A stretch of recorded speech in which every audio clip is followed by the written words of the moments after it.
Introducing our challenger. Coming out of the blue corner. He's going to step in, and he does. It's all over. Let's bring on the boom. This is Eternal MMA.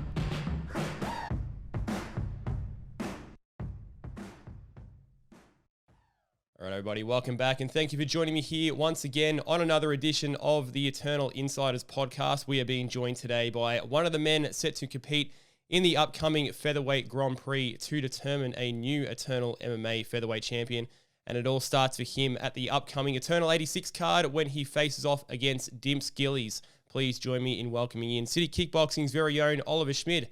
Ollie, first time on the show here, brother. Pleasure to have you here, man. How are things trending for you in the lead up to this first fight, man? We're less than 2 weeks away now. I think we are. Yeah.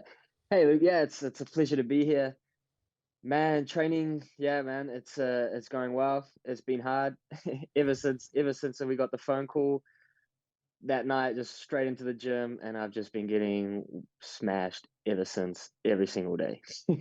I don't doubt that, man, and we're going to talk about all that good stuff. We'll certainly talk about you accepting this spot in the tournament and everything else that comes along with it. Now, I talked to you a little bit before we kicked off here and said, look, we want to talk a bit about Ollie Schmid, the man, and who you are for people that are just getting introduced to yourself and all of that good stuff. Now, you, of course, train and fight out of New Zealand. From what I know about you, Ollie, born to Hungarian parents, your name to me, it sounds very German, so I'm very curious to know a little bit about your background, the origins of Ollie Schmid, if you will. Can you give us a little bit of insight in terms of where you come from, where everything started for you? Were you born and raised in New Zealand? What can you tell us a bit about your sort of background and how it is you come to train and fight out of New Zealand? So I'm a little bit from all over the place. I was actually, that's right. My parents are Hungarian, but I was actually born in the States. Yeah, I was born in New York, Manhattan. They were living there at the time. So I lived there till I was only about 2 years old. Then my parents decided to move back to Hungary, and where they had my brother and sister. I lived there till I was maybe about six or seven. And then they immigrated to New Zealand, which is where I've been ever since I was like 7 years old. That's pretty much it. I know you've sort of been here, there, and everywhere, man. From what I know, you have sort of been back and forth to Europe. You've competed in the amateurs and that sort of thing, going back home to Hungary. So for such a young age, you're such a well-traveled man. And I mean, even in terms of where everything started for you, from what I understand for you in terms of your martial arts journey, everything started for you in your younger years, competing in Taekwondo. I think it was your father who introduced you into the Taekwondo side of martial arts before you eventually found your way into mixed martial arts.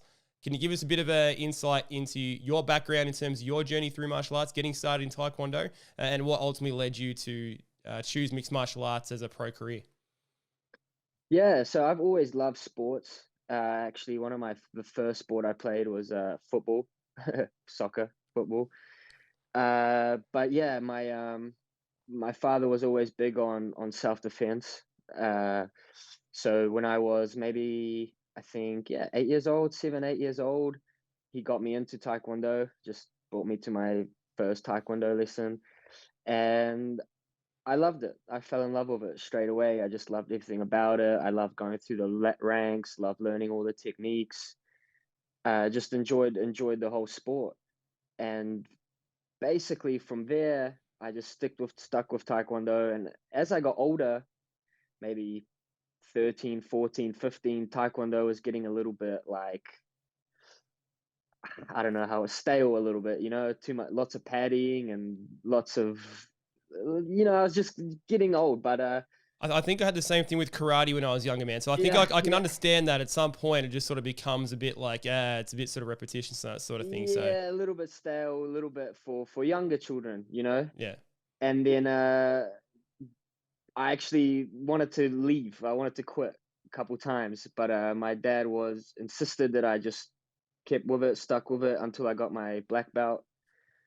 I think, I got my Taekwondo black belt when I was 14, 15 years old. And then from there, he was like, all right, now you can go do whatever you want. But he had a good friend of his at the time who was a bouncer. and he was involved in mixed martial arts, and one day they just they brought me to this event. It was in New Zealand. It was just this MMA show. They brought me along, and I just remember watching it from like the VIP table, and I just remember watching these guys doing what they did, and I was like, holy moly, like this is crazy. And literally following that show, I asked my dad's friend, I was like, take me to where you train, and he brought me to a gym, and from there just kept growing. I started training kickboxing, boxing, just had heaps of kickboxing, as many fights as I could from the ages of like 15 to 18. And then once I reached 18, that's when I slowly got a bit more into the MMA, just because it was also like the contact thing, it was like I didn't want to take too much damage at a young age. And yeah, when I was 18, I started training MMA, bit more grappling, bit more wrestling. And here I am now, 23 years old, and I'm a professional MMA fighter. You certainly are, man. And we're very excited to have you here in this tournament to crown the new featherweight champion. I mean, everything that you sort of gone through in terms of your martial arts journey led you to City Kickboxing, of course, City Kickboxing in Auckland, New Zealand, one of the most widely renowned gyms in the world, if not the premier gym in the world. And I'm sure that you would say that it is the greatest gym in the world. And no one's certainly going to argue with you there. Some of the greatest coaches, and of course, your coach, Eugene Berriman, one of, if not the greatest coach in the world, award-winning gym, award-winning coaches all around. I mean, for such a young age, man, in terms of your career progression, how pivotal has that dynamic between those coaches, those great minds, that world-class gym, how vital has that setup been to your success and your development as a pro so far? Yeah, man, it's been amazing. So I think I moved to City Kickboxing 2 years ago. Yeah, so the start of last year is when I moved there, and it's been crazy. It's been a whole nother level. As I said, the guidance from Eugene, like the way he teaches, the way he looks at MMA, has been a huge help. Just bringing my game together. I feel like when I arrived there, I was just a striker doing MMA. Whereas now I feel like I'm a full mixed martial artist, no matter where the fight goes. And also just the partners, the training partners, the sparring partners. You you go there on a every day, any day. You're not getting easy rounds. Just monsters trying to take your head off and rip your neck off and smash your legs. So that's also been a huge help and helping me grow. Now, I don't know how necessarily involved you are with every single pro there on a day-to-day basis, but I mean, it's not just the coaches, it's not just the setup. As you said, all the monsters that you have in that gym. I mean, of course, people will be very familiar with guys like Israel Adesanya, Dan Hooker, Kai Kara-France, Carlos Ulberg, even teammates like John Varkey, who's competing at the same card as you at Eternal 86, competing for that welterweight title. Like, just such a wealth of knowledge within those walls, man. So from like the pro side of things, like, what are some of the biggest things that you take away from, some of those guys? Maybe not even just from the fight side of things, but maybe, mentally and, how to develop as a man, like what are some of the biggest takeaways you have from, training in and amongst some of the best guys in the world on a day-to-day basis? Yeah, so that's the biggest thing is just, well, one of the coolest things is it doesn't matter who is who, Izzy and Dan and everyone, we're all training together in the same room, from the highest levels to even just high level amateurs. Everyone's equal on the mats, and I think that's really, really cool. And the biggest thing is just seeing the work ethic, like I'm very grateful that I do get to train a lot with Dan and these guys, and just seeing how hard they train, and just like, they just, excuse my language, but they just don't give a fuck. It's, you just train and that's it. Like, shut the fuck up, come in, you train hard and go, and just repeat. So I think that's one of the biggest things, is just seeing their work ethic and just seeing how they handle themselves, and just like, yeah, being inspired by all those guys. No, I think that's one of the biggest things that is often spoke about, when people talk about that gym is there's no egos within those walls. And I know, Eugene Berriman certainly wouldn't allow that from the top down. As soon as everyone enters city kickboxing, every man is on a level playing field. Every woman is on a level playing field. And I think that's a big reason as to why you guys have so much success, because it's not the same in every single world-class gym across the world. So no doubt you would consider yourself very lucky to be a part of that setup. Now, we talked a little bit about, your sort of progression through martial arts, Taekwondo background, a number of kickboxing fights.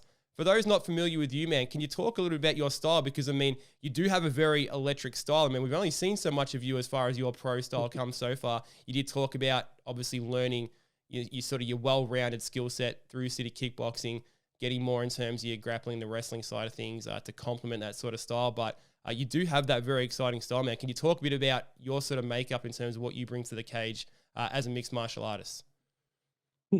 Yeah, thanks for that. Yeah, to be honest, and this is what I think, I've been very lucky. Like, as you said, like for my age, I'm very lucky to have been able to train at quite a wide variety of places, and I've had quite a lot of experience, which I think is why my style is how it is, if that makes sense. Like, from Taekwondo to city kickboxing, but I've also trained at Tiger Muay Thai a little bit. I also, there was a point when I was over in Hungary, I took fights, which not many people know about. I took fights in like Slovakia, just random, amateur fights, just to get the ring time. So I think that's probably why my style is how it is because I've had a lot of amateur fights. I think maybe around 45 amateur fights I've had altogether. So yeah, I'm putting it all together, You certainly are, man. And that kind of actually leads me to, one of my next points in that you enter this tournament from a professional mixed martial arts record standpoint. You enter it as by far the sort of the least experience, from the pro record, but you just mentioned there, you have such an extensive amateur record, competing internationally. So not just the reps in terms of the number of fights, but also the different people that you're competing against, the different sort of regions that you've sort of seen, competing in a number of disciplines. I think what you said, 40 odd plus amateur fights. So all those sort of things considered, you entering this tournament, with the smaller pro record, do you think the experience you do have in the background, even for such a young age, do you think that sort of balances out a little bit? And this isn't sort of as skewed in terms of the experience level as people might sort of see on paper when they just look at your MMA pro record? Yeah, for sure. 100%. That I think Dimps's record is like 6-4 and mine's 1-1, but that's exactly it. Like, I've had all these amateur fights, so that's why I can back myself in these sort of situations. And it's also like the mindset I have and me and my father have is we want to be in the UFC, right? That's my goal. That's my dream. And if I want to be able to compete with those guys at that level, then I should be able to compete with these guys in the Oceania region. It doesn't matter how many numbers they have on their record. No, and you mentioned Dimps Gillies, of course, that will be your first opponent. You, of course, looking to go through that fight, progress as one of the winners, one of the two winners to eventually compete for that vacant featherweight title. You mentioned just at the top of the show, answering the call and getting yourself straight back into the gym so you could compete in this tournament. Is there any hesitation on your part or from your team's part in accepting this? I'm sure the answer will be very much a resounding no, but can you talk a bit about first finding out about your potential inclusion in this tournament and ultimately sort of saying yes and throwing yourself in there? Yeah. So no, there was no hesitation. Actually, when we got the phone call, we just, my dad and I couldn't stop jumping up and down, screaming like little girls. I love it. But no, basically, because I fought on the 4th of May, and my plan was to originally, there was another Hex, I think, just coming up on Friday, was to go back to back. Like, that was always my original plan, to fight here in Auckland on the Hex 30 and then jump straight back in. But then there was no opponent, or they didn't accept the fight. And I just had this feeling, like I just spoke with my team and I was just like, just stay ready. I just had this feeling in my heart. I don't know, I couldn't explain it, but I knew that on this Eternal card that there was actually 3 matchups. Like there's also another featherweight fight that's not in the tournament. So I looked, I was like, there's three featherweight matchups. Like that's 6 fighters. That's pretty good odds in MMA for someone to to get injured or to pull out. So I was like, I'm just gonna stay ready. I told Eugene, I was like, look, let's just stay ready. If anyone pulls out any one of those fights, just get me in there. And then he was like, yep, sweet. And then literally a couple hours later, after I had that talk with him, he messaged me. He's like, bro, there might be a pullout. And then literally the phone rang and it was Cam. He was like, look, someone pulled out. Would Oliver be keen to jump in? And just took that straight away. I mean, that's what you call manifestation right there, brother. Yeah. Firmly throwing yourself in the deep end and taking those opportunities. And this game's all about taking those opportunities, right?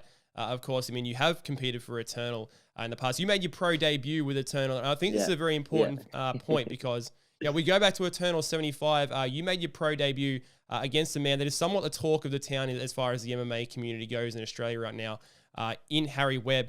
Now, that fight ultimately did not go your way, but I think one of the biggest things and one of the biggest takeaways from that fight was, for me and for a lot of other people, that was a fight in which the two of you guys displayed incredible skill, not something that you often see in terms of that kind of high-level pace, technicality, skill set from guys that are essentially making their pro debut. That's about as high level as we've sort of seen, and you guys put on an incredible dance, live and exclusive on UFC Fight Pass, essentially announcing yourself to the world as, two of the biggest upcoming prospects in this region. So there's a lot of good takeaways to sort of come from that fight. When you look back at that fight for Eternal 75, while it didn't go your way, is there some positives that you can certainly take away from that fight? Because, it certainly did put you on the map and it's led us here to this point. No, I appreciate the kind words. No, 100%. That fight was probably one of the biggest learning curves of my career to date. It was a humbling, that's for sure. It was a humble pie because I just remember we were in the same position. Like I was looking for a fight. I just moved to city. I was eager to just prove myself and just get a fight, but there was not many people willing to take the fight. And I know Harry was in the same boat, struggling to get matchups, and then his name just came across. I just saw it was his amateur he was like 6, 7, 8-0, and I saw that he was my age, and I just got impatient, and I was just like, you know what? My mindset was, you know what? He's my age. Screw the weight. Doesn't matter what weight it is. He's my age. I believe I can beat anyone my age. And it was an amazing opportunity, like you said, on Eternal UFC Fight Pass. It's just who I am. I jumped at it. And as you know, it went how it went. But like you said, I'm grateful because of that. I'm here now. And I'm just excited to get back on Eternal and in my rightful weight class. We're definitely keen to have you back on board, man. You say your rightful weight class. You have competed as an amateur through lightweight and through featherweight. That fight against Harry Webb was, of course, at lightweight, but looking to progress your career as a featherweight. I mean, I think back to that fight, man. I was actually away on a holiday in Sydney, tuning in for the fights on Eternal 75 as much as I could. And I just remember watching that fight, and I couldn't believe, that it was just two guys that hadn't had a professional fight to this point in your career, like for both you or Harry. It was absolutely incredible. I had to get Harry on the podcast straight away. I wasn't planning on doing any podcast, but I wanted to talk to him about the win, talk to him about yourself and, the mutual respect that I'm sure that you guys have for each other going forward, because again, one of the highest level matchups we've seen from two pro debut guys. I think even Ben Vickers, co-promoter for Eternal MMA, said it was just an incredible high level fight, and it really sort of turned his eyeballs, and it's led us to this point, man, having you back here for this featherweight tournament, going up against Dimps Gillies. Now, a lot of people in this region will be more than familiar with Dimps Gillies. Like you said, 6-4 region, 6-4 record for himself, competed as a boxer a lot recently. Your sort of familiarity with Dimps and everything, what he sort of brings to the table, man. What do you think it's going to take to get through Dimps in this first part of the tournament in terms of what he brings as an opponent and what you bring to the table? What do you think it's going to take to get the job done against him? What do I think it's going to... I just think I have to be me.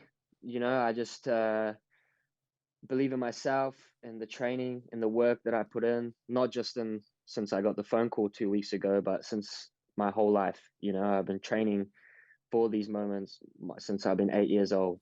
So I think I just calm, be myself. Then I think I have what it takes to get through Dimps Gillies. But yeah, I know he's very game. I know he's a very game opponent. I know he's very tough. He's been, like you said, he's been around for a long time. He fought actually Blood Diamond back in the day, so I'm taking him very seriously. But yeah, I just know if I be myself, then I can beat anyone in that division. Well, you're certainly riding a lot of hot momentum for this one, man. Of course, you made your pro debut for Eternal MMA, but your last fight, getting your first win as a pro, incredibly slick combination. I mean, it was the 1-2 combination down the middle into a spinning back kick, into a spinning back fist, I think it was, down here in my home state of Victoria. It certainly brings you to this position, man. Incredible highlight, which, you know, puts you certainly in good stead, riding that wave of momentum into this tournament. Of course, it is one of 2 fights that we have coming up on this card to eventually lead to the final to crown a new featherweight champion. Gabriel Schlup versus Sebastian Salai. Who do you like in that one? Are you paying any attention to that fight in terms of who you think you might be facing? Ultimately, you get the win. What do you think of the other fight there in terms of that potential outcome? Yeah, to be honest, I haven't put too much focus and energy into those two, just because I'm so locked in on Dimps. But in saying that, I do know a little bit about Salai. I know he's from Volko's gym, a very good gym. And I actually think that he has some sort of Hungarian... I was going to say, it's a very Hungarian last name. He does have a Hungarian background, man. So look, no dog in this fight, obviously, as far as this tournament goes. But I mean, we see 2 Hungarian fellas like in the end of the tournament. That'd be something cool to see. That would be pretty cool. But yeah, like I said, I'm just... On the night, I'll definitely watch and, you know, see. But right now, I'm pretty locked in on Dimps, and whoever it is, it will be. Rock and roll. We're good to go, man. I mean, we're pretty much at the conclusion of this one here, man. Pleasure to talk to you here for the first time on the Insiders Podcast. Oliver Schmid, one of the most promising talents we have here in this region, training out of City Kickboxing, coming in for this tournament to crown a new featherweight champion. And we certainly wish him all the best. It all goes down for Ollie in about 12 days, I think it is, June 22nd. So make sure you get your tickets to that one. What a stacked card that one is. John Varkey competing against Lachlan Stitt. John Varkey, one of your teammates out of City Kickboxing, competing for the welterweight title. So a lot of great things to look forward to on that card. Thank you again for joining me here, brother. All the best in the upcoming tournament, and can't wait to talk to you again on the other side, man. Hopefully for yourself, going in as one of the winners to eventually compete for that vacant Eternal Featherweight strap. All the best, brother. No, thank you very much, Luke. Thank you for having me.